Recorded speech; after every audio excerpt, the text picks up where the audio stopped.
సత్య సాక్షి అనుదిన మన్నా ద్వారా మీ అందరికీ శుభోదయం. నేటి యొక్క వాగ్దానము ఇర్మియా గ్రంథము 20వ అధ్యాయం 13వ వచనం.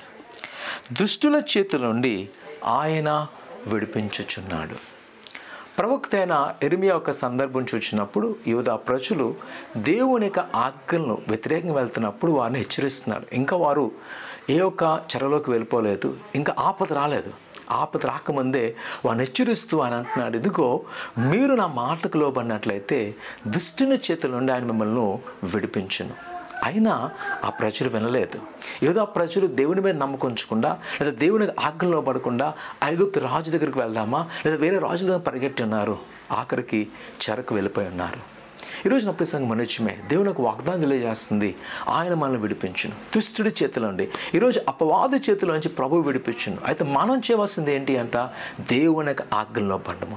దేవుడు ఏదైతే మన పట్ల గురి కలుగున్నాడో ఆయన మాటల్లో పడి ఆయన సన్నిధిలో వేచి ఉండాల్సినది. ఈ దినాల్లో చూస్తున్నప్పుడు మనము అపవాది అంబులు వేస్తున్నాడు, కానీ అపవాదిని కాకుండా ఈ మనుషులను చూసి వారి వల్ల మనం యుద్ధం చేస్తుంటాం, లేదా వారి వల్ల మనము కూడా ప్రయత్నాలు చేస్తుంటాం. కానీ దేవుని యొక్క వాగ్దానం తెలియజేస్తుంది, మనము ఆయన విడిపించ సిద్ధంగా ఉన్నాడు కాబట్టి ఆయన మీద ఆనుకోవాలి.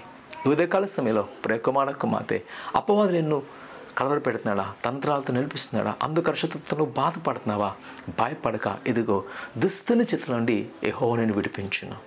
యేసు నేను విడుదల చేయను.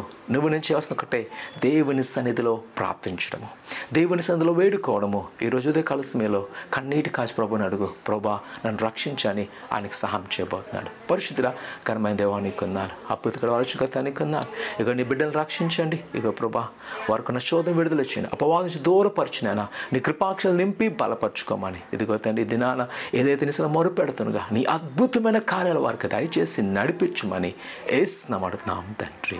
ఆమేన్. ధైర్యంగా ఉండండి. ప్రభువు నీ పట్ల గొప్ప కార్యం చేయను గాక. ఆమేన్.